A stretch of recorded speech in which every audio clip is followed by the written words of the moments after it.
तो नहीं मिला है मेरे को। हाँ, अब पहला सही आंसर आया है। तो आंसर्स में पीएच और पीओएच ऐसे लिख के भेजना बेटा, है ना।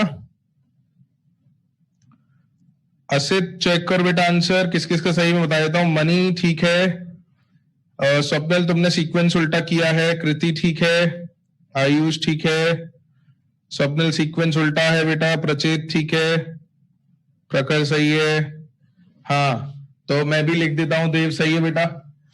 तो जल्दी से फॉर्मूला और उसका एप्लीकेशन बता देता हूं मैं।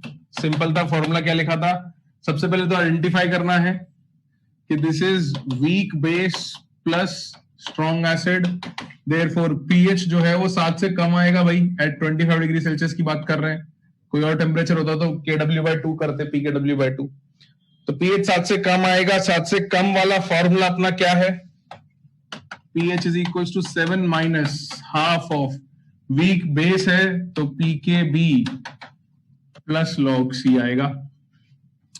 वैल्यूज पुट इन करनी है बस अब इस फॉर्मूले में। तो you have 7 minus half, PKB की वैल्यू कितनी दी है 4.74, log C तो this is log of 0.1, value substitute कर दी, इनको सॉल्व कर दो। Half of 4.74 log 0.1 is -1। आगे जाके इसको और सोल्व कर देते हैं। You have 7 minus half of 3.74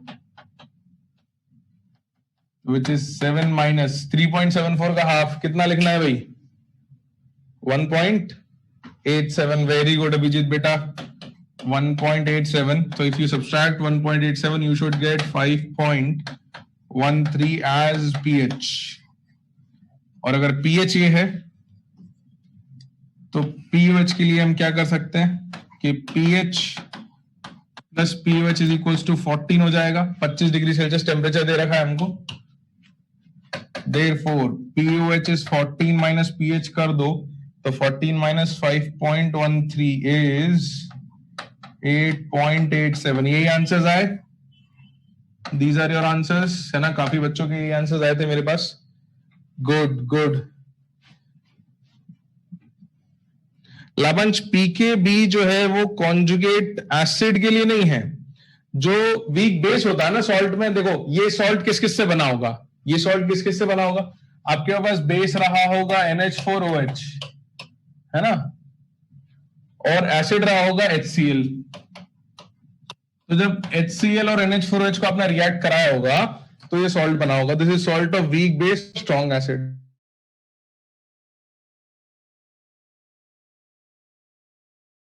acid था तो Ka था वीक एसिड का। तो सॉल्ट के अंदर जो भी चीज वीक है उसके K की वैल्यू हमारे पास होगी, या तो एसिड वीक होगा या फिर बेस वीक होगा।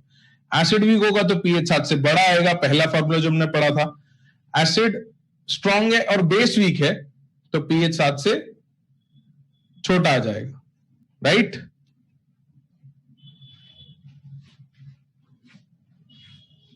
अच्छा मीत, ओके, मैं लेट मी चेक।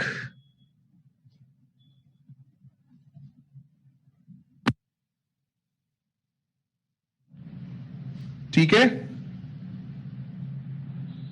बिल्कुल। तो ये इससे आप कंडीशन डिसाइड करके आप बता सकते हो कि पॉजिटिव 7+ आपका केस होगा या 7-। अब ये फॉर्मूला भी हम डेरिवेशन देख लेते हैं, उस डेरिवेशन में हम बाकी चीजें भी समझ लेंगे कि भाई कैसे ये फॉर्मूला आया, कैसे इक्विलिब्रियम सॉल्व किए। तो ये कुछ एग्जांपल्स थे, हम इनमें से कोई एक एग्जांपल लेके आगे सॉल्यूशन सॉल्व करना स्टार्ट करते हैं, ठीक है। लिख लिया सबने, मैं अगली स्लाइड पे जा रहा हूं।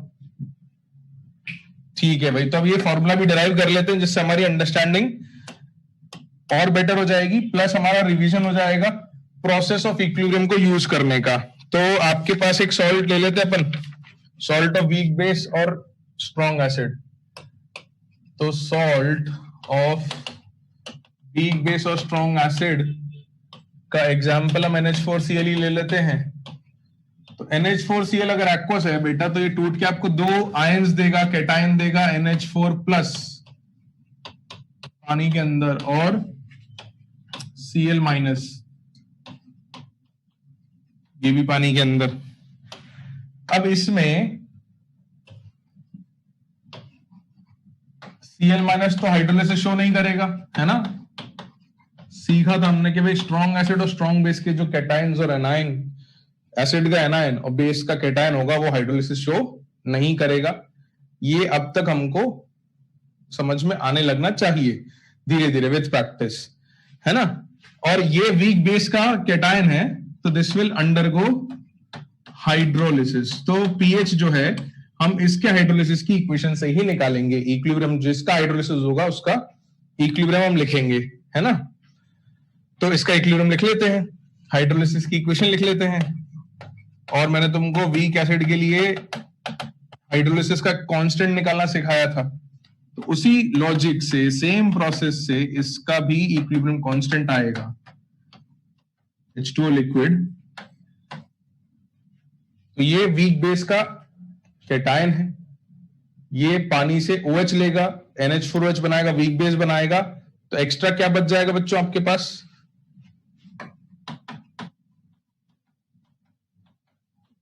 H+ बच जाएगा, बिल्कुल।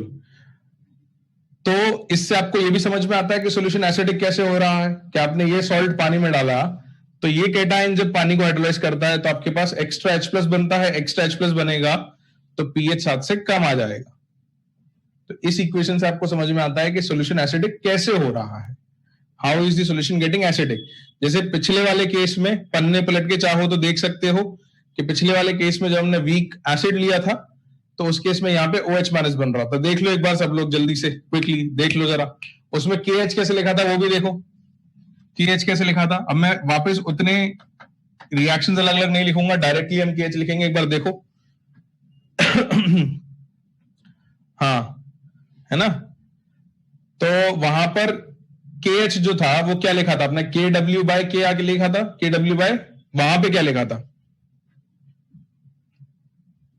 K, है ना। वीक एसिड की इक्विलिब्रियम और पानी की इक्विलिब्रियम लिख के, अब यहाँ वीक बेस है तो KH क्या आने वाला है? KW बाय क्या आएगा? KB, बिल्कुल। तो आप रिएक्शंस लिख के निकालोगे तो यही आएगा, हम बार बार नहीं लिखेंगे, अब हमको इन चीजों की प्रैक्टिस आनी चाहिए। अच्छा, KH लिखा है, इस केस में ये किसके इक्वल हो जाएगा? इसको क्या कहेंगे? KB कहेंगे इक्वल टू, या Ka कहेंगे? ये किसकी तरह बिहेव कर रहा है? एसिड की तरह ना, तो this is equal to Ka। तो ये हाइड्रोलिसिस कांस्टेंट अब हम डायरेक्टली लिखना, दो बार लिखा, आगे से जब भी जरूरत पड़ेगी हम डायरेक्टली लिखना सीखेंगे। वीक बेस हुआ उसका हाइड्रोलिसिस है तो KW/KB, वीक एसिड हुआ उसका हाइड्रोलिसिस है तो KW/Ka। डायरेक्ट लिख पाएंगे ना हम? बिल्कुल। तो यहां पर कॉन्सेंट्रेशंस T इक्वल टू 0 पर अगर इसकी C थी, ये कुछ भी नहीं थे, तो T इक्वल टू इक्विलिब्रियम पे ये C इंटू 1 माइनस अल्फा, ये तो प्योर लिक्विड है, इसका तो KC लिखने में काम आएगा नहीं, तो ये C अल्फा और ये C अल्फा। यहां तक लिख लो, फिर अपन अगली स्लाइड पे जाते हैं, सॉल्व करते हैं। अगर C अल्फा मिल गया तो उसका नेगेटिव लॉग लेके pH तो मिल ही जाएगा अपने को, है ना। गुड गुड, बढ़िया रिस्पॉन्सेज बच्चों, वेरी गुड रिस्पॉन्सेज।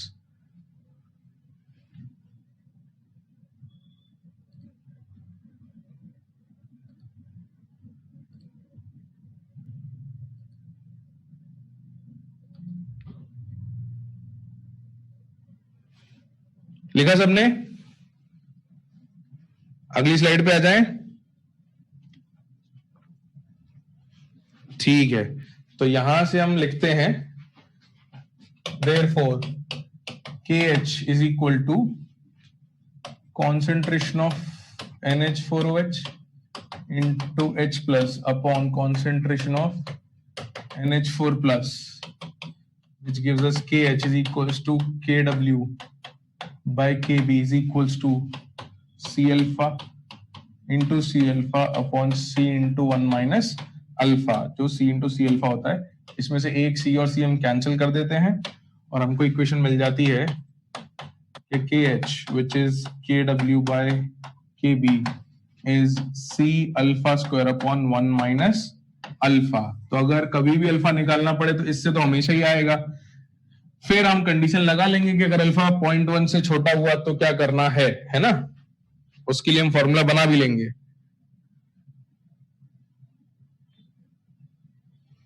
तो अगर अल्फा 0.1 से बड़ा हुआ तो पहले वो लिख लेते हैं। If alpha is greater than 0.1 then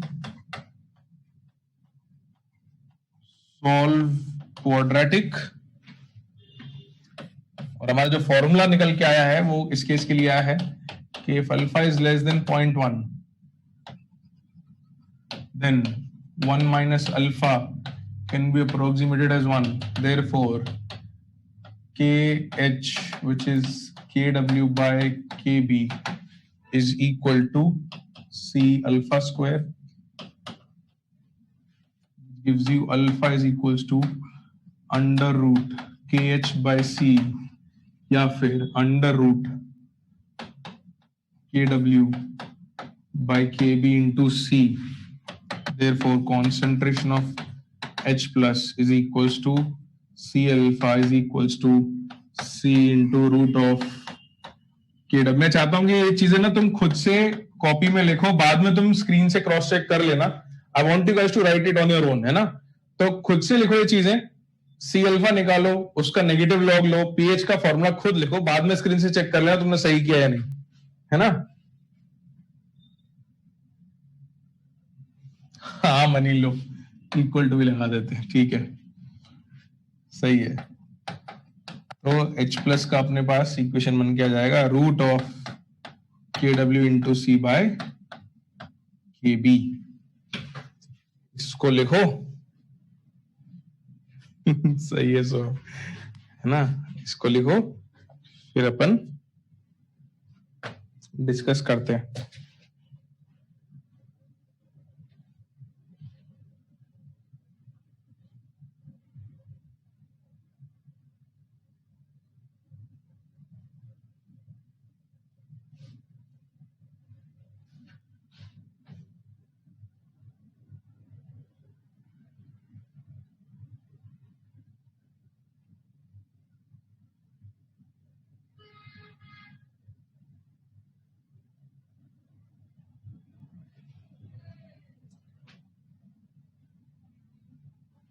लिखा सब लोगों ने?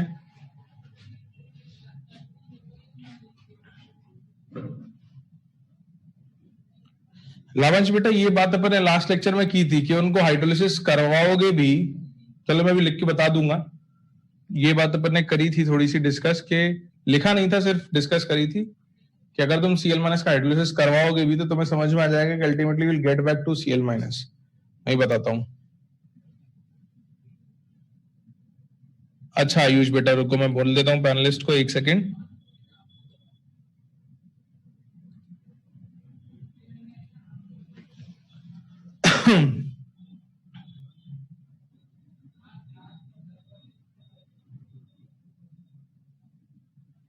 लिखा सब लोगों ने? चेक कर लो एक बार। इनफैक्ट मैं चाहता हूं कि तुम पीएच के एक्सप्रेशन तक आ जाओ, इसके इससे लिख के, फिर मैं अगली स्लाइड पे पीएच का एक्सप्रेशन भी लिख देता हूं।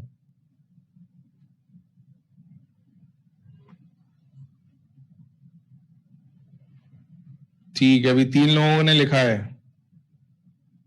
गुड गुड देव, बढ़िया। हाँ भाई, बाकी क्लास डन बाय एवरीवन, अगली स्लाइड पे आ जाए। एक्सप्रेशन निकाल लिए पीएच का, सही है सही है, गुड। तो बस अब इसका नेगेटिव लॉग लेके पीएच लिखेंगे अपन। तो since concentration of H plus is equals to root of KW into C by KB, therefore negative log of H plus is negative log of KW into C upon KB to the power half। ये हो गया तुम्हारा pH, ये आ जाएगा minus का, अपन एक काम करते हैं हाफ आगे ले लेते हैं, half of negative log of KW plus log of KB minus log C। तो यहां से आपका एक्सप्रेशन बन जाएगा pH is equals to half of PKW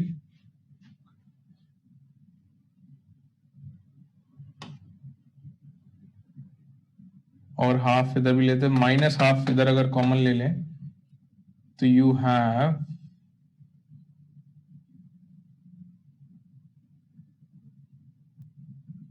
क्या आएगा, एक सेकेंड, अपन ने क्या गड़बड़ करी, पी के बी का माइनस था, एक सेकेंड, प्लस ऑफ, कुछ गड़बड़ करी क्या अपन ने, नेगेटिव लॉग लिया, नेगेटिव लॉग लिया, के बी माइनस आएगा ना, कुछ तो गड़बड़ करी अपन ने,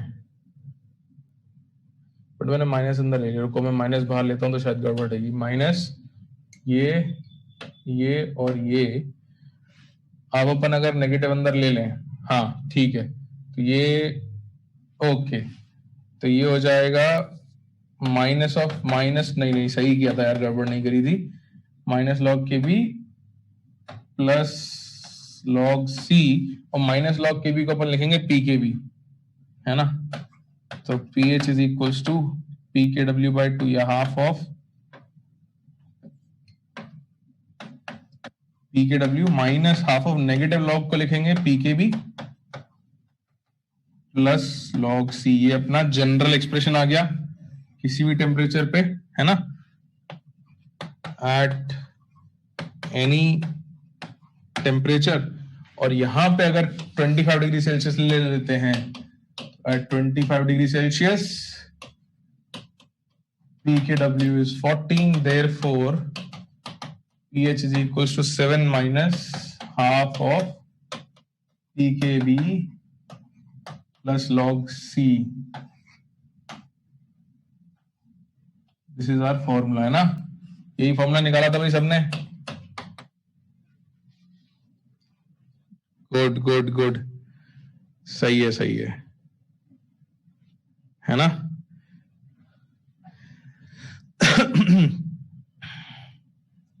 सही है देव, ऐसा होना चाहिए, गुड, वेरी गुड बेटा।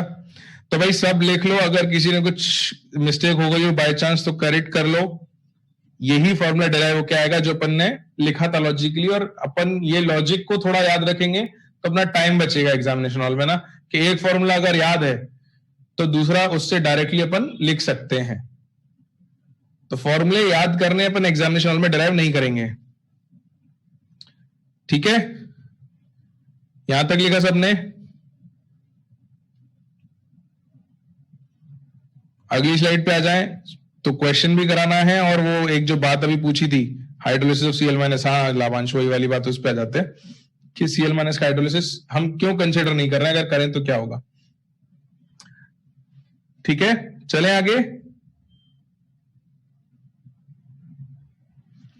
चलो, तो मान लो तुम सीएल माइनस का हाइड्रोलिसिस कंसिडर करते हैं, लेट्स से, है ना, इट अंडरगोज हाइड्रोलिसिस, तो what will it make, it will form HCl plus OH minus, है ना।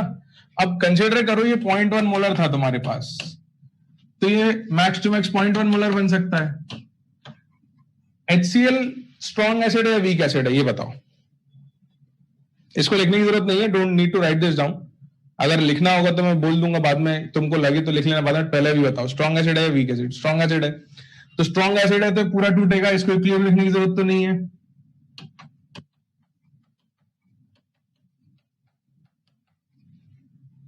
इनफैक्ट इसको थोड़ा सही से लिखते तो अपना काम और अच्छा हो जाएगा।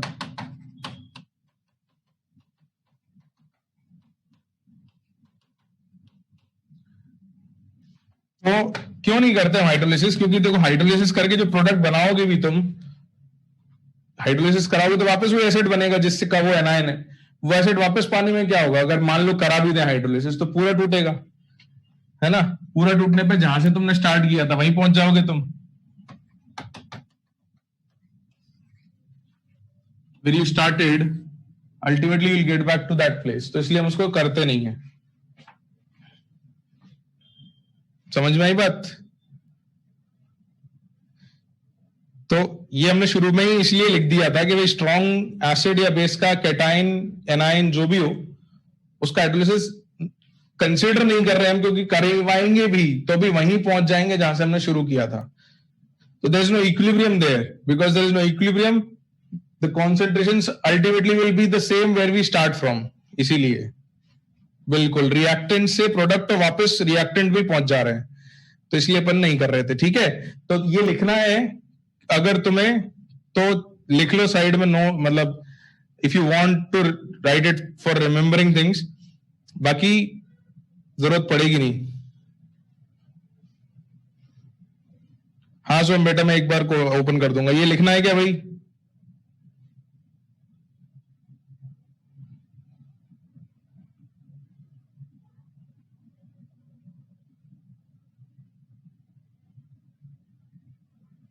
ठीक है,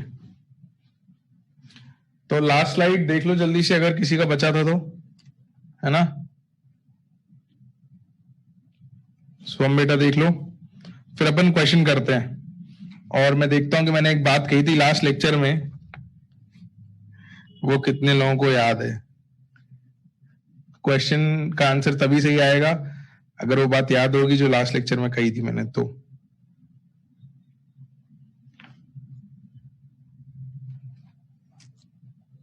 नहीं, वाटर वाली बात नहीं। कौन मतलब सी क्या है? ये जो सी है ये क्या है? इस पे कुछ बात कही थी मैंने। तो देखते हैं, लिख लिया? करें एक सवाल और, फिर अपन अगला केस कंसिडर करेंगे। हाँ, तो मैं इसको क्लीन कर देता हूं स्लाइड को जरा। सवाल करते हैं अपन कि सी में कॉन्सेंट्रेशन किसकी लिखनी है, वो समझना जरूरी है। तो लिखो question, find out the pH of,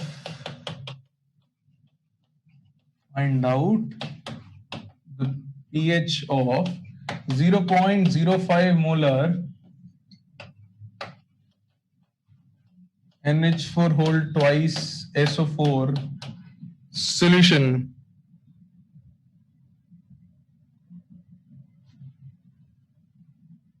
NH4 whole twice SO4 solution if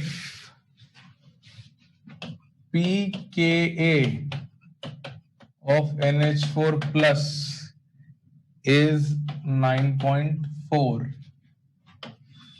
at 25 degree Celsius, है ना? तो एक दो बातों का ध्यान रखना पड़ेगा यहां पर तुमको, तो करो, बाकी तो फिर मैं बताऊंगा। ये क्वेश्चन अपन ने लिया ही इसलिए कि ये मिस्टेक्स एग्जामिनेशन हॉल में ना हो।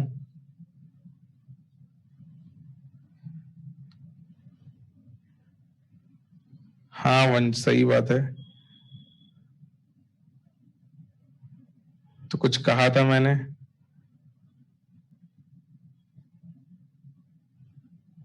उन्नति बेटा ये फाइनल आंसर है क्या? मतलब ये पीएच की वैल्यू दे रहे हो क्या तुम? प्रतीक नहीं बेटा, थोड़ा गड़बड़ है आंसर। तो एक दो बातें ध्यान देने वाली हैं,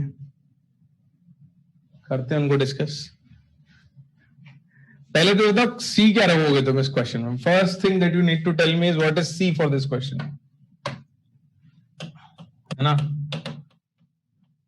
सी will be concentration of what? NH4 4 पूरे सॉल्ट की कॉन्सेंट्रेशन रखनी है क्या? नहीं, केटायन की NH4 प्लस, बिल्कुल सही बात है। कॉन्सेंट्रेशन ऑफ NH4 प्लस, याद रखना आयन विच अंडरगोज हाइड्रोलिसिस, जिसका हाइड्रोलिसिस होना है, आयन विच अंडरगोज हाइड्रोलिसिस। तो अभी तक तो हमारे केसेस में क्या हो रहा था कि आयन की और सॉल्ट की कॉन्सेंट्रेशन सेम थी, 1:1 था, तो हम डायरेक्ट रख देते थे। बट कभी ऐसा हो कि आयन ट्वाइस या थ्राइस हो, तो तुमको पहले कॉन्सेंट्रेशन निकालनी पड़ेगी। और दूसरी बात बच्चों, पीकेबी किसका चाहिए तुमको? पीकेबी किस चीज का चाहिए फॉर्मूले के अंदर? जो फॉर्मूला है तुम्हारा, तुमने जो फॉर्मूला लिखा है कि sir pH is equal to 7 minus half of pKb plus log C, तो सी तो सॉर्ट आउट हो गया। पीकेबी किसका चाहिए? पीकेबी किसका होता था? वीक बेस का, याद है? देखो जरा, ये छोटी छोटी बातें हैं, यही गड़बड़ होती है। देखो आपको जो पिछला सवाल दिया था उसमें पीकेबी किसका दिया हुआ था? वीक बेस का है ना, K B of weak base, right? B is for base. लेकिन इस सवाल में क्या दे रखा है तुमको? बेस का पीकेबी दे रखा है क्या? पीके दे रखा है कॉन्जुगेट एसिड का, है ना? NH4OH का कॉन्जुगेट एसिड NH4 प्लस है ना, तो उसका के दे रखा है। तो लास्ट क्लास में एक इक्वेशन और पढ़ी थी अपन ने हाइड्रोलिसिस के बाद, याद आ रही है किसी को? कुछ ऐसा पढ़ा था, देखो,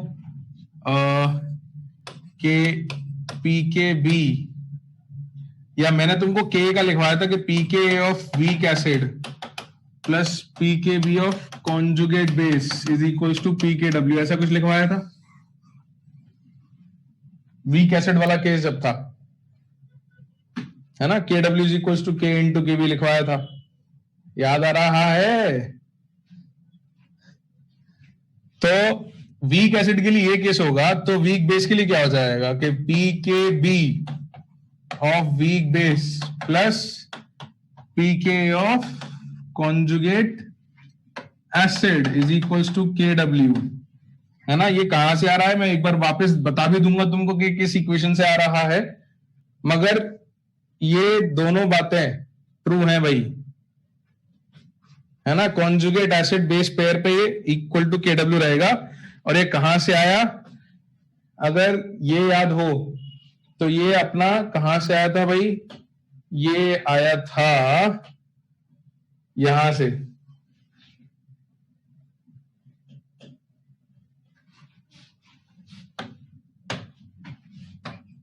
यहां से। वहां हमने याद है कि H equal to K W by के लिखा था वीक एसिड के लिए, फिर नेगेटिव लॉग ले लिया था। आ रहा है सबको याद? तो मैं यहां लिख देता हूं, आप लोग इसको वापस से एक बार नोट कर लेना कि ये कैसे आया। हमने लिखा था कि के H is equals to K W by K भी लिखा था भाई, अभी लिखा था थोड़ी देर पहले, और क्योंकि H प्लस निकल रहा था तो इसको के लिखते थे,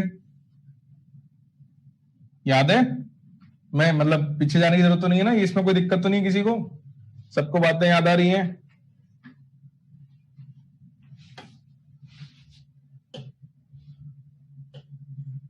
इस इक्वेशन के लिए लिखोगे, ये H प्लस लिख रहा है तो के एच को के लिख सकते हैं अपन, तो इसी को मैंने लिख दिया है वहां पे, देखना ध्यान से, देख लो एक बार और। वीक बेस का केटायन है, हाइड्रोलिसिस होगा तो H प्लस निकलेगा, तो इसका जो KH है वो उसको K भी लिख सकते हैं क्योंकि H प्लस निकल रहा है। तो KH is equal to KW by K B equal to K लिखा है।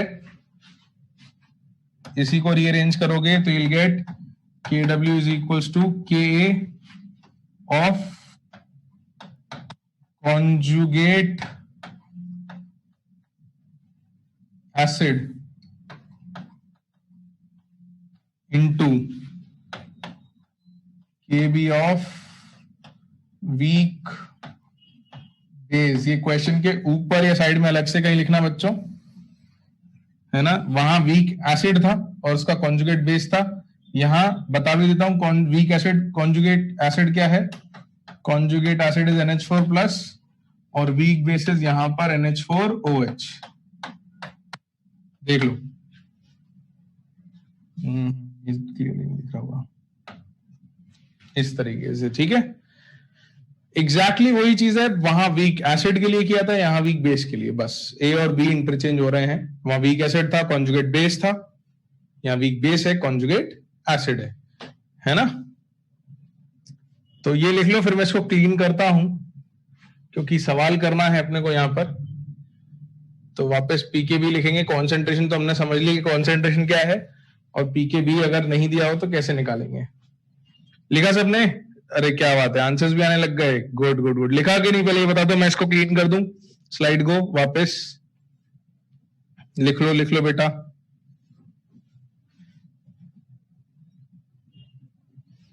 हाँ हाँ सार्थक, आएगा, बिल्कुल समझ में आएगा, चिंता मत कर, है ना? धीरे धीरे समझ में आ जाएंगी बातें, कुछ बातें हो सकती है एक दो चीजें, बट ज्यादातर चीजें आ जाएंगी समझ में, है ना? लास्ट लेक्चर भी फिर बाद में रिवाइज कर लेना तू। लिख लो भाई, लिख लो।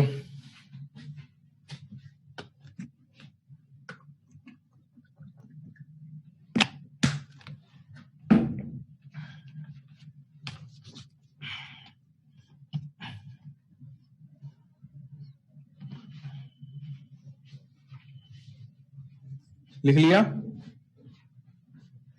बिल्कुल, के ए और के बी मल्टीप्लीकेशन में ना, के इंटू के बी मल्टीप्लीकेशन में, बिल्कुल। ओके चलो, तो मैं इसको थोड़ा क्लीन कर रहा हूं। ये बात हमने एस्टैब्लिश कर ली है।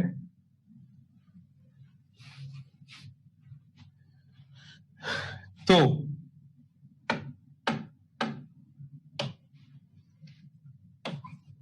since pKa plus pKb is equals to pKw, therefore 9.4 plus pKb is equals to 14, therefore pKb कितना लिखना है भाई?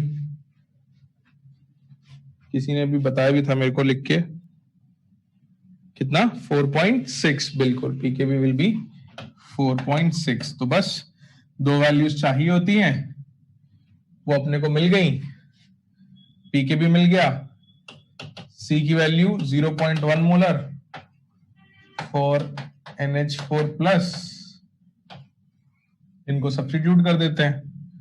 Therefore pH is equals to 7 minus half of pKb plus log C। काफी लोगों ने आंसर्स निकाल लिए हैं, मुझे बता भी दिए हैं।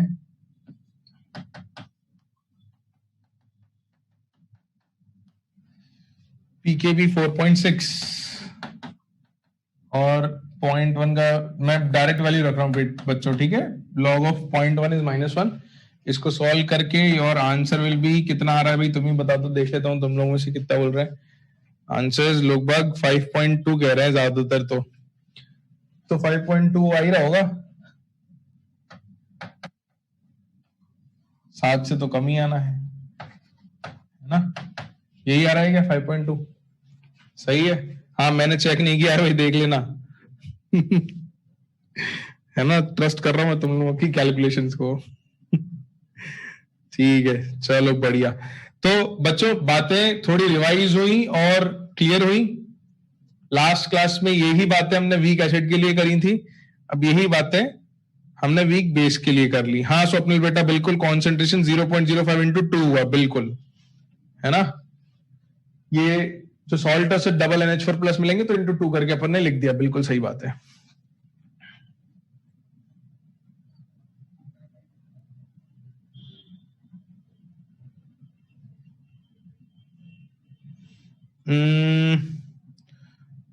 भाभी का बेटा I am not very sure, may be, है ना। और बिल्कुल क्लास के बाद रिवाइज जरूर करना, तो बच्चों क्लियर हो जाएगा सब कुछ। चीजें क्लियर तभी होती हैं जब आप रिवाइज करते रहते हो चीजों को, है ना। तो विथ टाइम रिवाइज करते चलना है। इस चैप्टर को प्री रीड करने की जरूरत नहीं है, बट रिवाइज करना जरूरी है। चलो ओके, लेट्स मूव अहेड, अगले टॉपिक पे आगे बढ़े। वीक एसिड का सॉल्ट, स्ट्रॉन्ग बेस, वो हमने कवर कर लिया, है ना। और वीक बेस स्ट्रॉन्ग एसिड का कवर कर लिया। अब हम बात कर लेते हैं कि अगर वीक एसिड है लेकिन वो पॉलीप्रोटिक है। पॉलीप्रोटिक का मतलब समझ में आता है, जो एक से ज्यादा H प्लस देगा। तो ये सिमिलर सी बातें वापस रिपीट होंगी थोड़ी सी, लेगा सबने? नहीं नहीं, आपको एक कुछ जगह मिला लिखा मिल जाएगा कि पीएच नेगेटिव हो सकता है। In reality no, yes, but if you consider pH to be only negative log of concentration of H plus तो हो सकता है। बट एक्चुअली पीएच जो बात होती है, जैसे हमने कहा था कि एक्टिविटी जो है किसी भी चीज की 1 से बड़ी नहीं हो सकती, और एक्चुअली में एक्टिविटी होता है, बट हमारे सिलेबस में एक्टिविटी नहीं है। तो उसके हिसाब से लोग कह देते हैं कि अगर सिर्फ कॉन्सेंट्रेशन लिखोगे तो कॉन्सेंट्रेशन अगर आपने 1 से बड़ी लिख दी तो पीएच नेगेटिव आ जाएगा। तो that you may find somewhere. JEE ये सवाल कभी नहीं पूछेगा आपसे, because it's a controversial topic, JEE will never ask. Okay चलो आगे बढ़े। नेक्स्ट हेडिंग लिखो बच्चों। अगला केस हम क्या करेंगे? salt of weak polyprotic acid with strong base. Salt of weak polyprotic acid with strong base, है ना।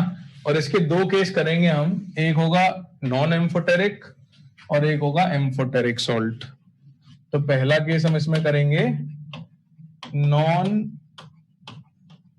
Amphoteric salt. इस सबका मतलब क्या है मैं अभी बताता हूं, चिंता मत करना, है ना। इतना लिखो, मैं बताता हूं कि भाई इसका मतलब क्या है।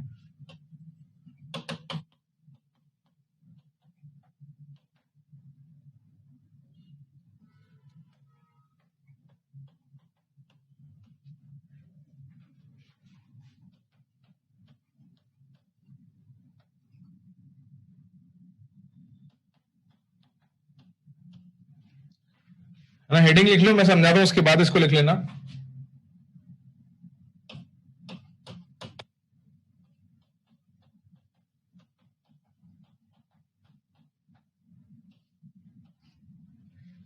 हेडिंग लिखो, बाकी एग्जाम्पल ही बाद में लिखना है, पहले हेडिंग लिख लो, है ना।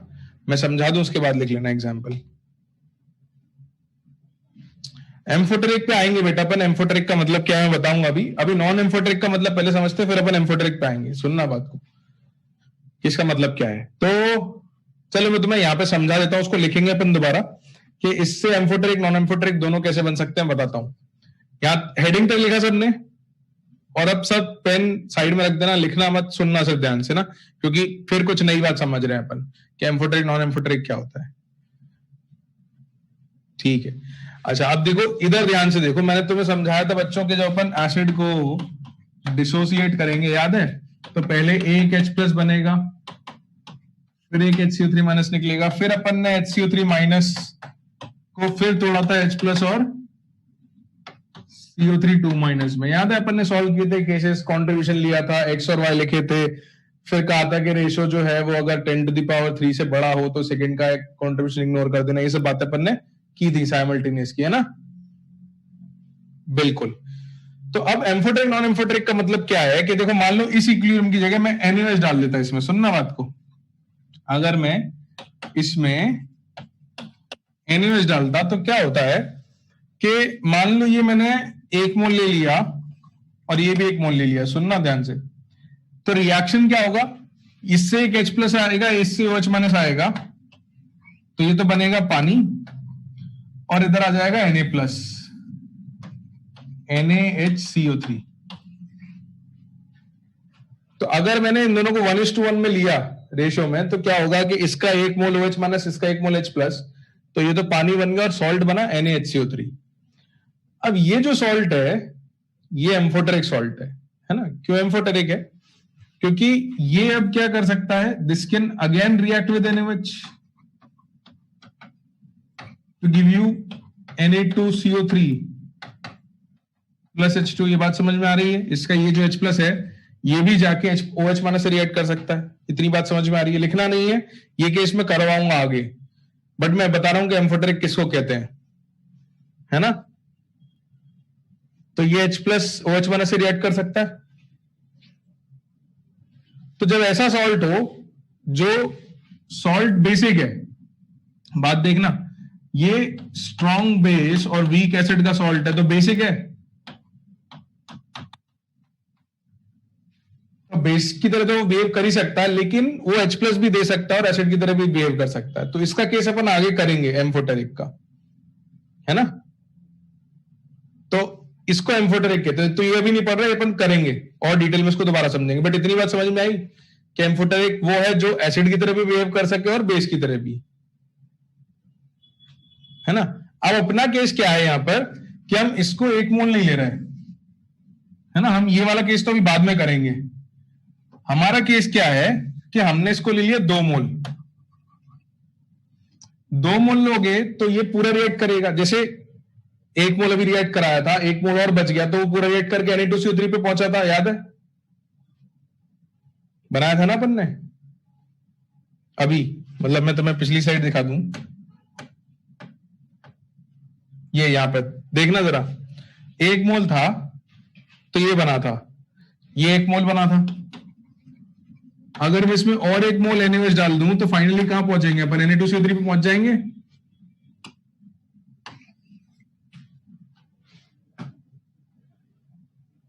पहुंचेंगे। 1 मोल था और 1 मोल डाल दिया, 2 मोल अगर कर दिया तो Na2CO3 पे आ जाएंगे। अब इसमें से और H प्लस आ सकता है क्या? ये सॉल्ट तो अभी भी किसका, देखो स्ट्रॉन्ग बेस और वीक एसिड का सॉल्ट है ना, जो अपन ने हेडिंग लिखी है, weak acid strong base, weak acid strong base का सॉल्ट है। बट अब इसमें से H प्लस नहीं आ सकता, ये सिर्फ अब किसकी तरह बिहेव करेगा? बेसिक की तरह, तो ये नॉन एम्फोटेरिक है। समझ में आ रही है बात? तो अभी अपन डायरेक्ट इसी को लिखने वाले हैं। आ रही है समझ में? तो अगर एसिड को पूरा रिएक्ट करा देते हैं, कंप्लीट न्यूट्रलाइजेशन करा देते हैं, यानी कि उसका H प्लस नहीं बचता है, तो वो नॉन एम्फोटेरिक हो जाता है, सिर्फ बेसिक की तरह बिहेव करेगा। अगर पूरा न्यूट्रलाइज नहीं कराते हो, कोई H प्लस बच जाता है, तो एसिड भी बिहेव कर सकता है, और बेसिक तो उसका नेचर है ही, वो अभी अपन पढ़ेंगे, तो वो एम्फोटेरिक होगा। तो एम्फोटेरिक बाद में, नॉन एम्फोटेरिक पहले। तो let's clear this out again. तो हम इस बात को लिख लेते हैं अब। तो अगर आपने यहां 2 मोल लिया तो ये आपका बन जाएगा Na2CO3। तो इसको हटा के हम लिख रहे हैं कि इन दोनों की मदद से अगर हम बनाते हैं Na2CO3, तो this is non amphoteric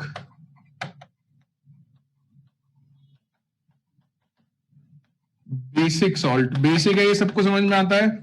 strong base weak acid लिया है तो सॉल्ट बेसिक होगा।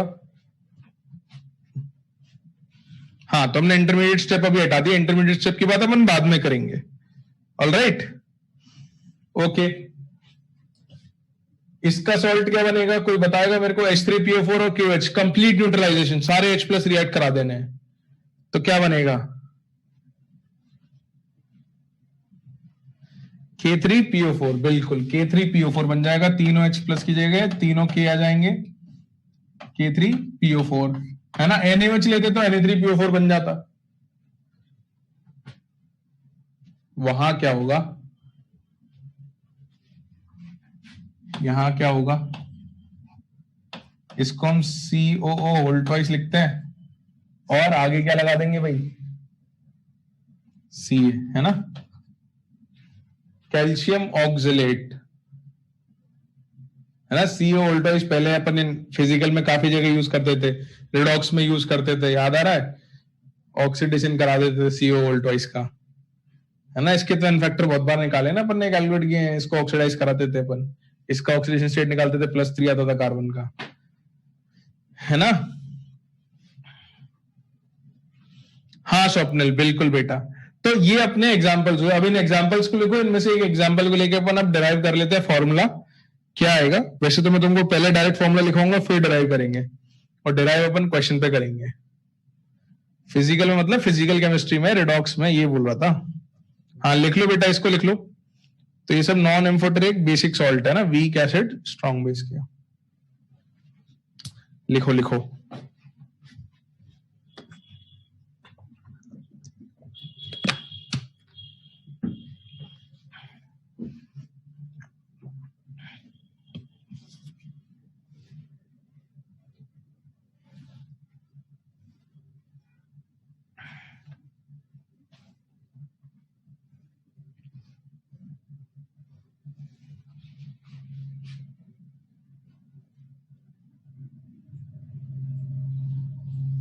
लिख लिया सबने?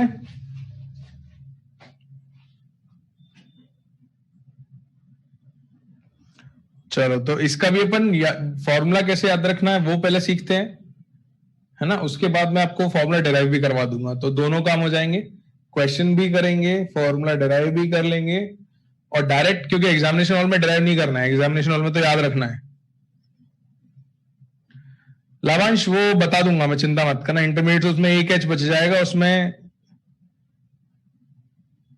अरे एक सेकंड भाई, लास्ट में एक होल ट्वाइस नहीं लगाना है, सॉरी, CaO सिंगल रहेगा, ये करेक्ट कर लेना।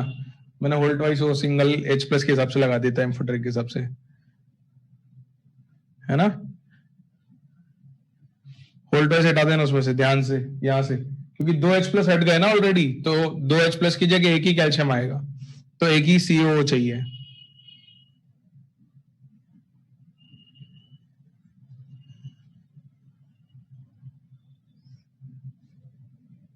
आगे नाम मीत समझ में नहीं आया, आगे नाम ये कर लिया करेक्ट, बड़े आगे।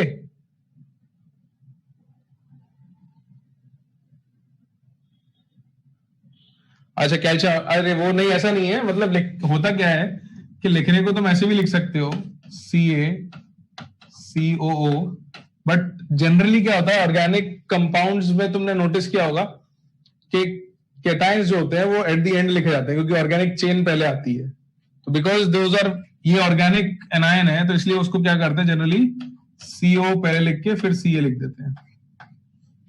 तो ऑर्गेनिक कंपाउंड्स में ऐसा होता है कि ऑर्गेनिक पार्ट पहले आ जाता है, फिर इनऑर्गेनिक पार्ट उसमें आगे लिख दिया जाता है, तो इसलिए वो जनरल ट्रेंड है, तो हम भी फॉलो कर लेते हैं, इसमें कोई दिक्कत नहीं, आप Ca पहले लिख सकते हो, बिल्कुल, है ना। 2 क्यों नहीं आया बेटा, सोचो, 2H प्लस हटेंगे, कंपाउंड कैसे बनेगा, COO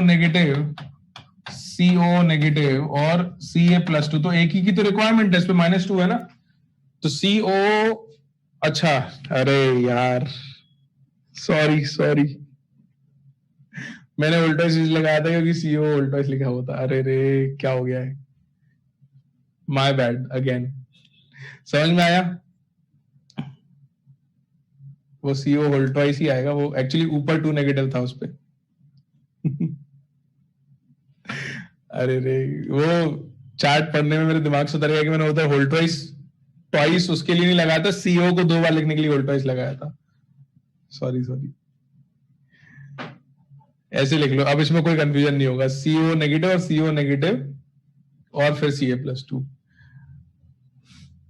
तो अब मैंने चैट में ध्यान नहीं दिया कि मैं व्हाट आई थॉट वाज कि आई रोट दिस, तो मैंने कहा कि इसका ट्वाइस नहीं होगा, ये तो सिंगल ही होगा, बट ऑक्सिलेट को हम CO वोल्टवाइस लिखते हैं। ऐसे लिखोगे तो 2 नहीं आएगा, इसको अगर शॉर्ट फॉर्म में लिख दोगे तो 2 आएगा, बस ये वाली बात थी, इतनी सी बात थी, तो आई मिस्ड कि मैंने ऑक्सिलेट को शॉर्ट फॉर्म में लिख दिया है, दैट्स इट, है ना, या तो ऊपर वाला लिख लो या नीचे वाला, दोनों सही है ना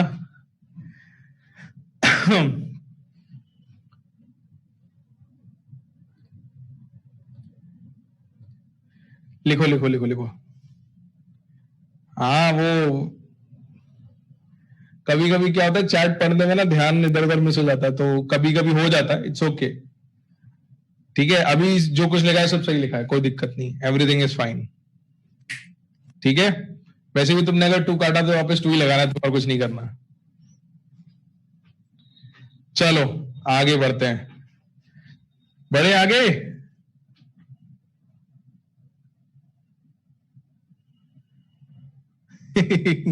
हाँ कौशल बिल्कुल ठीक है।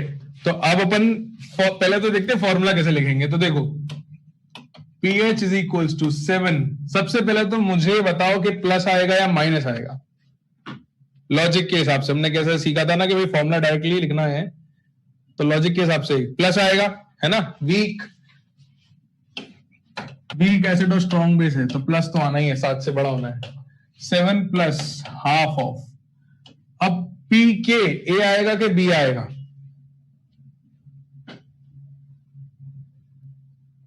पी के ए आएगा, है ना, पी के ए प्लस लॉग सी। तो दिक्कत कहां आ रही है, दिक्कत ये आ रही है कि यहां के ए कौन सा आएगा, क्योंकि अगर तुमने जैसे मान लो H2CO3 ले लिया तो इसके तो 2 के होंगे, Ka1 और Ka2, पॉलीप्रोटिक में क्या होगा, तुम्हारे पास मल्टीपल Ka होंगे, Ka1 Ka2, H3PO4 हुआ तो Ka1 Ka2 Ka3 होगा। तो अपन क्या करते हैं, अपन ये फॉर्मूला देख लेते हैं किसके लिए लिख रहे हैं ना, अपन मान लो H2CO3 के लिए लिख रहे हैं, तो इसके 2 के होंगे, यू विल हैव Ka1 और Ka2, तो कौन सा K यूज करना है ये कैसे समझ में आएगा, हमेशा लास्ट वाला K यूज करेंगे, है ना, ऑलवेज लास्ट K, हमेशा। तो सॉल्ट अगर आपका Na2CO3 है तो K1 K2 दो होंगे H2CO3 के लिए, तो आप K2 यूज करोगे, है ना। एक और एग्जाम्पल पे अप्लाई करके देखते हैं, सुनना बात को। अगर मान लो ये आपने उसके लिए लिखा Na2CO3 के लिए, मान लो Na3PO4 के लिए लिखना होता आपको डायरेक्ट फॉर्मूला, और ये तो 25 डिग्री सेल्सियस पे था, है ना। मान लो जनरल लिखना है एट एनी टेम्परेचर, तो हम लिखेंगे pKw/2 प्लस हाफ ऑफ, अब मुझे बताओ कि pKa कितना, 1 2 3 4 5 कितना, pKa 3, बिल्कुल। तो pKa 3 प्लस log C। अब ये फॉर्मूला डिराइव में करवा दूंगा अभी, बट ये डायरेक्ट समझ में आना चाहिए अपने को। और यहां H3PO4 जो है इसके 3 Ka होते हैं, you have Ka1 Ka2 and Ka3। तो यहां लिख लेना, in the formula always use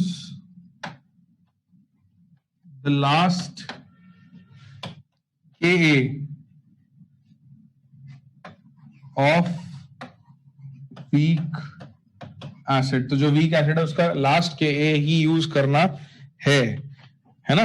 बाकी फिर अपन इसको एक सवाल करते हैं, उसमें डिराइव भी कर लेंगे पूरा फॉर्मूला भी, और वैल्यू भी उस फॉर्मूले से भी निकाल लेंगे।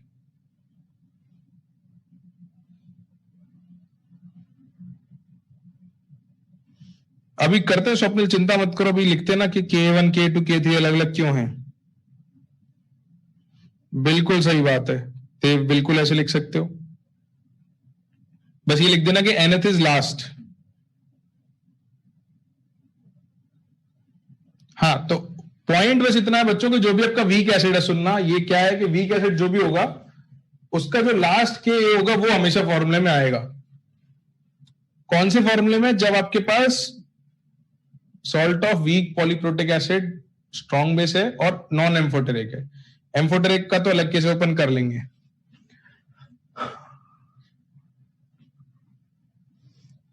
लिखा सबने?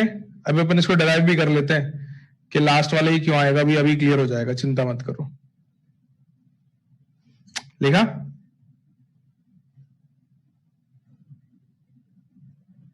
बिल्कुल, अभी तुमको बिल्कुल लॉजिकली क्लियर हो जाएगा कि लास्ट के क्यों आएगी, H प्लस कहां से आ रहा है वो भी क्लियर हो जाएगा। चलो तो अगली स्लाइड पे आए भाई, ये अभी बस जो तुम्हारे डाउट है अभी बस अगले 2-3 स्लाइड्स में क्लियर हो जाएंगे। तो लिखो एग्जाम्पल अपन सॉल्व करते हैं, उसमें फॉर्मूला भी डिराइव करेंगे। लिखो एग्जाम्पल क्वेश्चन के फॉर्म में, find out the concentration of, और साइमल्टेनियस इक्विलिब्रियम वाला ही लॉजिक लगेगा इसमें जो किया था अपन ने। Find out the concentration of, किस किस की पता करनी है भाई? HCO3 negative comma H2CO3 and H plus for 0.1 molar aqueous solution of Na2CO3, है ना। इसके लिए करना है तुमको, तो अब इसमें अपन डिराइव कर लेते हैं फॉर्मूला, बाकी कॉन्सेंट्रेशन तो सबकी बता देंगे अपन अभी।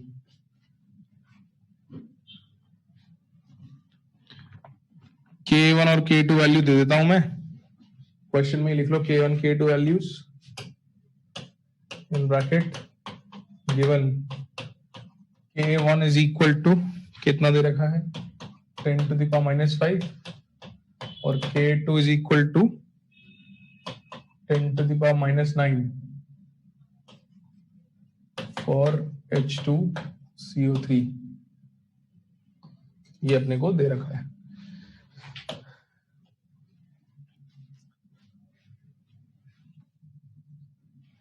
देखा?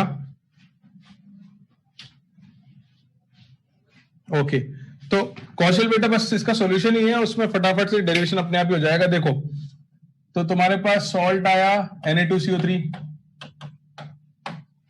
एक्वस है ना, इसकी कॉन्सेंट्रेशन 0.1 मोलर,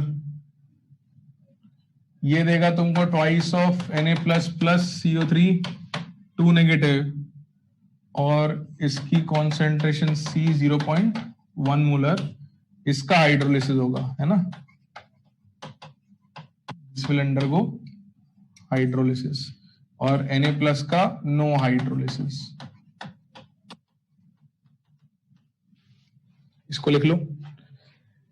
अब बस इसके आगे सॉल्यूशन करेंगे तो फॉर्मूला अपने आप उस सॉल्यूशन में ही डिराइव हो जाएगा।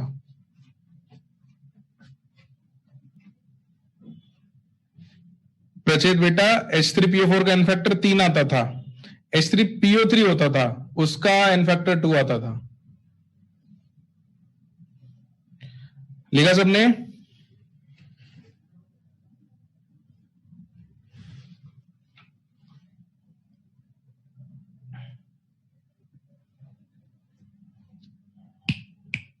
लिखा? कहां गई जनता, गायब हो गई क्या? थक गए क्या तुम लोग? तो देखो पहला step, CO3 2 negative plus H2 in equilibrium with HCO3 negative plus OH negative, इसका KH will be KW by Ka2 is equal to KB। यही आएगा, देख लो एक बार, K2 आएगा पहले इक्विलिब्रियम में,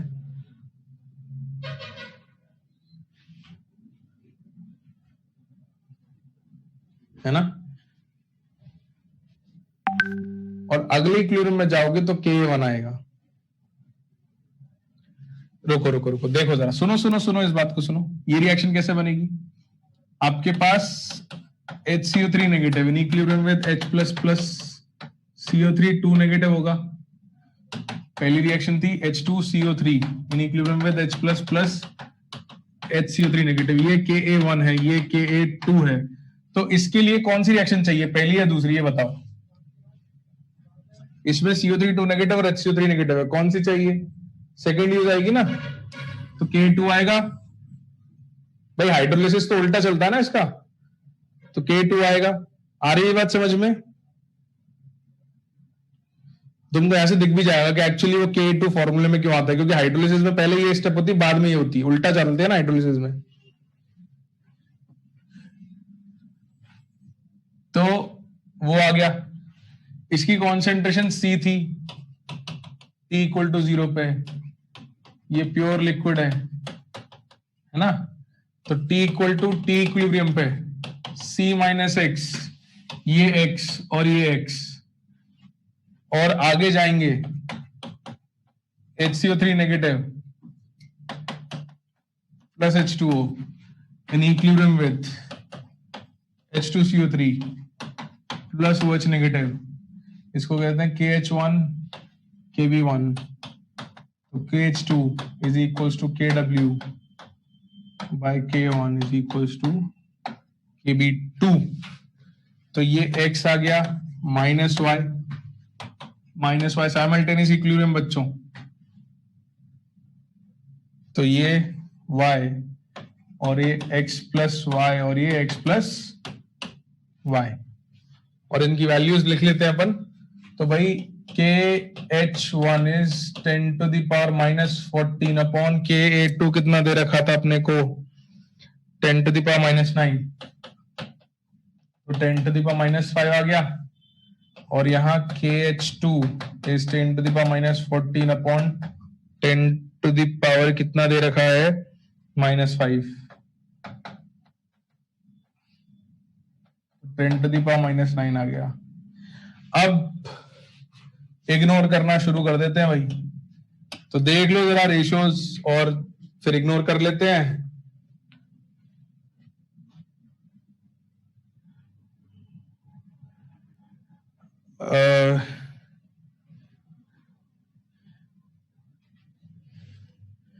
हाँ भाई करो इग्नोर जरा,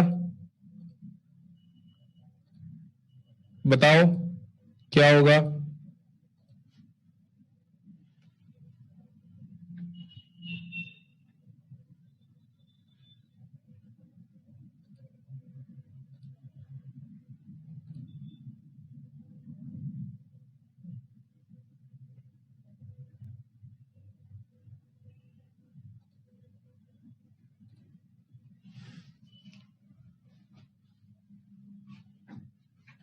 किसको इग्नोर करेंगे?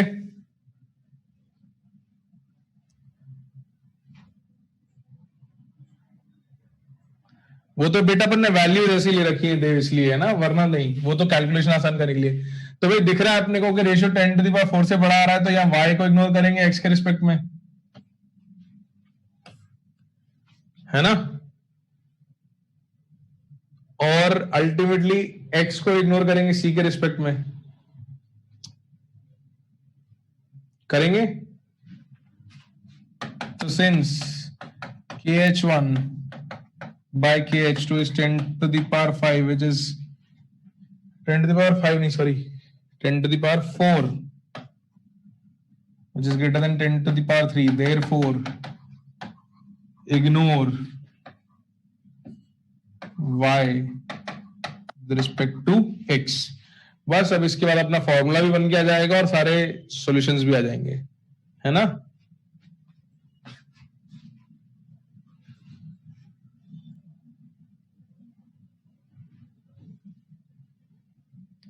हर्षिता बेटा मैं ओपन करता हूं प्रीवियस स्लाइड, 1 सेकंड, यहां तक लिख लो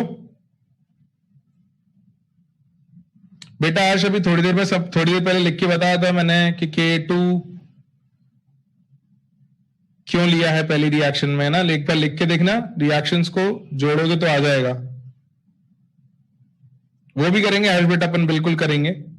ये लिखो तो सही, मेरे पास जगह नहीं है, नहीं तो मैं लिख देता। Will ignore that also.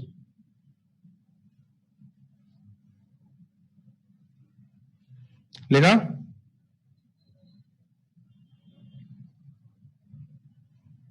तो स्वप्निल बेटा इसको KB1 क्यों कहेंगे? क्योंकि OH माइनस का तो पहला है ना, KH KB, हाइड्रोलिसिस के लिए पहला स्टेप है, इसलिए KB1 कह रहे हैं। बट K2 अपना इक्विलिब्रियम से आ रहा था।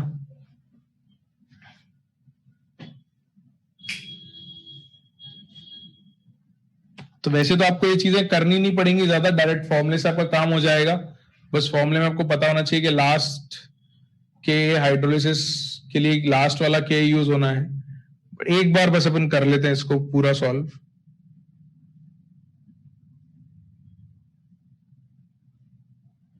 हाँ भाई लिख लिया सबने? तो अभी फिर अपन क्वेश्चन भी पूरा सॉल्व करके फॉर्मूला ही बना लेंगे,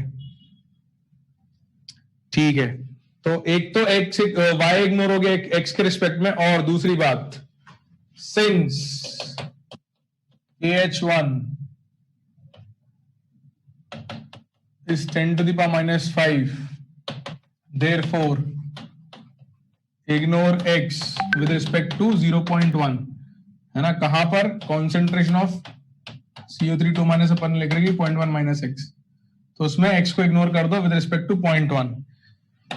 therefore KH1 is equals to KW by Ka2 is equal to concentration of, last slide से देख लो भाई, इसकी concentration OH minus HCO3 minus upon CO3 2 negative, concentration of OH minus into HCO3 minus upon concentration of CO3 2 negative. यहां से तुम्हारा पूरा formula बन के आने वाला है। तो you have KW by Ka2 as OH minus की कॉन्सेंट्रेशन x प्लस y थी, इसमें हमने y को इग्नोर कर दिया था, HCO3 minus x minus y थी, इसमें y को इग्नोर कर दिया था, और ये 0.1 माइनस x थी, इसमें हमने x को इग्नोर कर दिया था।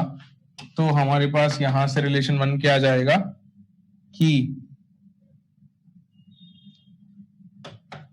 KW by Ka2 is equal to x square by c. So this gives you x is equals to under root KW into c by Ka2.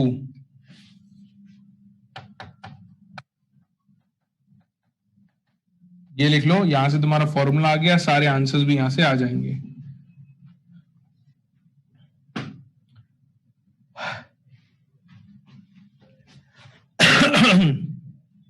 तो बस वही है, इग्नोर करना ही था, जैसे अपन पहले से करते आ रहे थे उस चीज को बस अपन ने हाइड्रोलिसिस के लिए अप्लाई कर दिया है। ये मेहनत आपको बार बार नहीं करनी पड़ेगी, है ना, एक ही बार करनी पड़ेगी। बिल्कुल, दूसरा इक्विलिब्रियम लिखने की जरूरत ही नहीं है, उसको इग्नोर ही करना है बेसिकली अपने को। बिल्कुल बिल्कुल, बस उसमें H2CO3 निकालने के लिए बोला था इस सवाल में, इसलिए अपन ने दूसरा लिख दिया, क्योंकि H2CO3 लिख देंगे अपन, उससे वैल्यू x और y की दोनों की निकाल लेंगे, बट पहले फॉर्मूला निकाल लेते हैं और सॉल्व कर लेते हैं। लिखा यहां तक सब लोगों ने?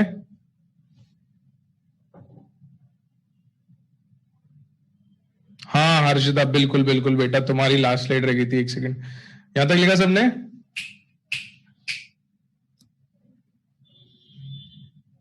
लिख लो लिख लो लिख लो लिख लो।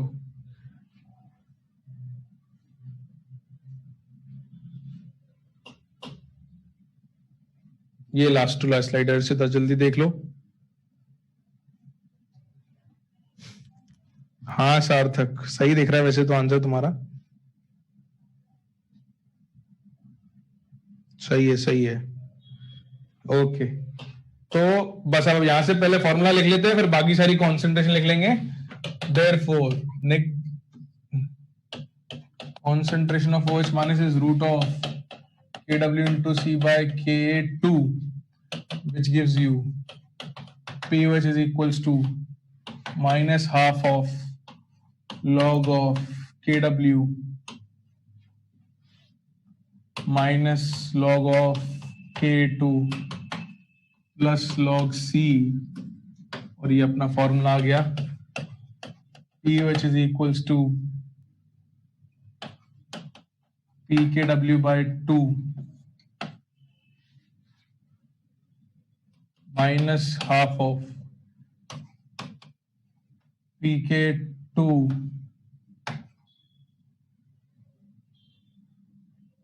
plus log C, और यहां से pH is equals to pKw minus POH करोगे तो pH is equals to pKw by 2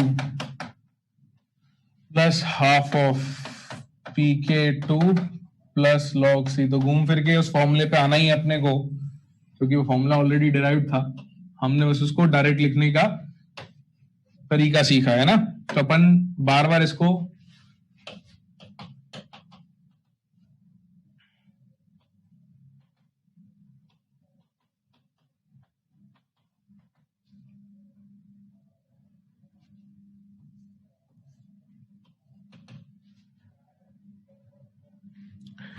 तो H प्लस नहीं सॉरी OH माइनस X है अपना, HCO3 माइनस क्या है अपना X है, और H2CO3 जो है वो किसके इक्वल है?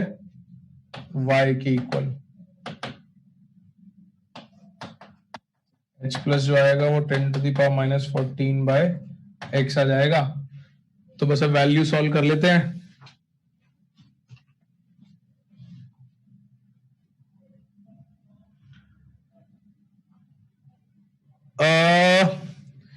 नहीं बेटा देखो, लॉग सी के आगे माइनस के लिए ये माइनस कॉमन है बाहर, देखो इसको अंदर लाओगे तो नेगेटिव लॉग पीकेडब्ल्यू हो जाएगा, और ये माइनस यहां कॉमन ले लिया है ना, तो माइनस बाहर ही रहेगा, अंदर पॉजिटिव लॉग सी रहेगा। ठीक है, वो सही लिखा है मैंने, सोच के लिखा था। ठीक है श्रवणी?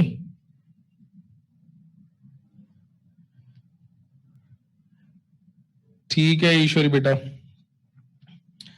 हाँ भाई, तो इक्विलिब्रियम से जरा एक्स और वाई की वैल्यू निकाल के बता दो मेरे को कि 10 यहां पर KH1 इक्वल टू, इसमें वैल्यू रखना जरा 10 to the power minus 14, K2 कितना दे रखा था 10 टू द पावर माइनस 9, और ये 0.1 वैल्यू रखे। x की वैल्यू निकालो जरा, कितनी आ रही है? x की वैल्यू बताओ मेरे को कितनी है? How much is x? 10 to the power minus 3, बिल्कुल बिल्कुल, x is 10 to the power minus 3, तो ये 10 टू द पावर माइनस 3 हो गया। y कितना आ रहा है भाई? इक्विलिब्रियम से सॉल्व करो, 10 to the power minus 9, very good. तो h प्लस कितना आ जाएगा? वैल्यू पुट इन कर दो, 10 टू द पावर माइनस 11, तो pH कितना आ गया अपना 11। तुम फॉर्मूला वैल्यू पुट करके देख लो, उससे भी 11 ही आएगा pH। If you put in the values here you will get pH 11। बढ़िया देव, वेरी गुड वेरी गुड।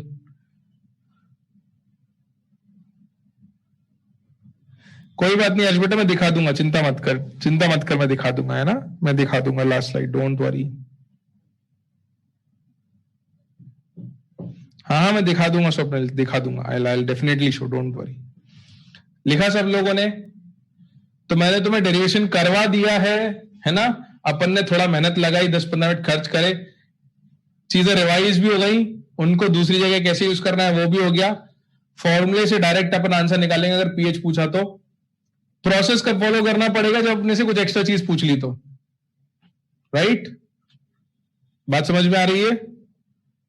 और मैं एक और बात बता देता हूं, मैंने क्यों और ये डेरिवेशन करवा दिया। देखो बच्चों, ये इसलिए भी करा दिया है कि अभी आपसे कुछ अलग अलग चीजें कभी पूछ ले, मान लो बाय चांस कि भाई ये KH1 KH2 लिख दो या किसी की कॉन्सेंट्रेशन बता दो, तो इक्विलिब्रियम कैसे यूज करना है वो सीख अपन ऑलरेडी चुके हैं। अगर तुम सेम लॉजिक को अलग अलग जगह अप्लाई करोगे तो बेसिक्स अपन सारे कवर कर चुके हैं। तो नया कॉन्सेप्ट नहीं आएगा, बट उसी कॉन्सेप्ट को अलग अलग जगह अप्लाई करना है, इसलिए मैंने और ये करवा दिया कि एक और एप्लीकेशन आपको साइमल्टेनियस इक्विलिब्रियम का आ जाए। ठीक है, चलो लास्ट स्लाइड देखनी थी ना, ये लास्ट स्लाइड देख लो जल्दी से। तो अब अपन क्या करेंगे, अब आगे ज्यादा डेरिवेशंस नहीं रहेंगे, सॉल्ट हाइड्रोलिसिस के काफी केसेस अपन ने कर लिए हैं। हाँ शिवम, बिल्कुल हाँ, और सही बात है, ये बात हमेशा याद रखना कि वो आपको वैल्यूज अगर अलग अलग दे दें तो आपको KB1 KB2 से K1 K2 निकालना आना चाहिए, जैसा मैंने एक क्वेश्चन में भी आपको दिया था, है ना, कि भाई वो हो सकता है सवाल में K2 ना दें, वो हो सकता है KB1 दे दें, तो ये इसलिए भी लिखवाया है कि KB1 से K2 निकालना अपने को आना चाहिए, तो तभी अपन डायरेक्ट फॉर्मूला अप्लाई करेंगे। और मोस्ट ऑफ द केसेस में यही होता है कि वो डेटा डायरेक्ट ना देके आपको डेटा इनडायरेक्ट दे देते हैं। जैसा अपन ने पहला क्वेश्चन किया था, याद है, के दे दिया था मैंने NH4 प्लस का, y कैसे मिला, बिल्कुल जानवी बेटा, देखो यही दिख जाएगा। इसी इक्विलिब्रियम को आप लिखोगे तो आपको मिलेगा y into x plus y upon x minus y is equal to KH2। अब इसमें ये y इग्नोर होगा तो ये x और x भी कट जाएगा, तो y की वैल्यू KH2 के इक्वल आ जाएगी, देख लो, है ना। ठीक है कौशल बेटा, ठीक है, तो आई गेस सबको चीजें क्लियर हो गई होंगी। अपन ने बच्चों काफी मेहनत की है चीजों को पढ़ने में, इनको रिवाइज जरूर करना है, रिवाइज नहीं करेंगे तो अपनी मेहनत खराब होगी, है ना। बस इस चैप्टर के साथ यही बात है कि अगर आप इसको रिवाइज करते रहोगे ना, आपको सवाल करने में दिक्कत नहीं आएगी, केस आइडेंटिफाई बहुत आसानी से होते हैं। बस ये छोटी छोटी बातें हैं कि ये KB1 KB2 कैसे रिलेट होते हैं, या हाइड्रोलिसिस कांस्टेंट कैसे लिखते हैं, ये सब लिखते तो प्रॉपर्टीज अपन ने केमिकल इक्विलिब्रियम में सीखी थी उसी से, कि रिएक्शंस को जोड़ के कैसे तीसरी रिएक्शन बनाते हैं, है ना, दो रिएक्शन को ऐड करते हैं, सब्सट्रैक्ट करते हैं, वही लॉजिक है, लेकिन उस लॉजिक को इस जगह लगाना आना चाहिए। ठीक है, तो इसको रिवाइज करते रहना है, ये बहुत जरूरी है। चलो बच्चों, तो मजा आया, मुझे तो बढ़िया रिस्पॉन्सेस थे तुम लोगों के, और रिस्पॉन्सेस से देख के मुझे लगता है कि तुम लोगों को भी बढ़िया समझ में आ रही हैं चीजें, और मेहनत कर रहे हैं सब लोग। तो ऐसी मेहनत करते रहना है, पढ़ते रहना है ना, और रिवाइज जरूर करके आना है। प्री रीडिंग का कोई काम नहीं है यहाँ पे, रिवाइज करना है। अगले लेक्चर में अपन क्या करेंगे बता देता हूं, हम लोग हाइड्रोलिसिस के केसेस कंप्लीट कर लेंगे, एम्फोटेरिक वाले, और फिर देखते हैं बफर पहले पढ़ना है या सॉल्युबिलिटी, तो दोनों में से कोई एक चीज पहले पढ़ लेंगे, बट करेंगे, है ना। चलो ओके, तो let's end our class here.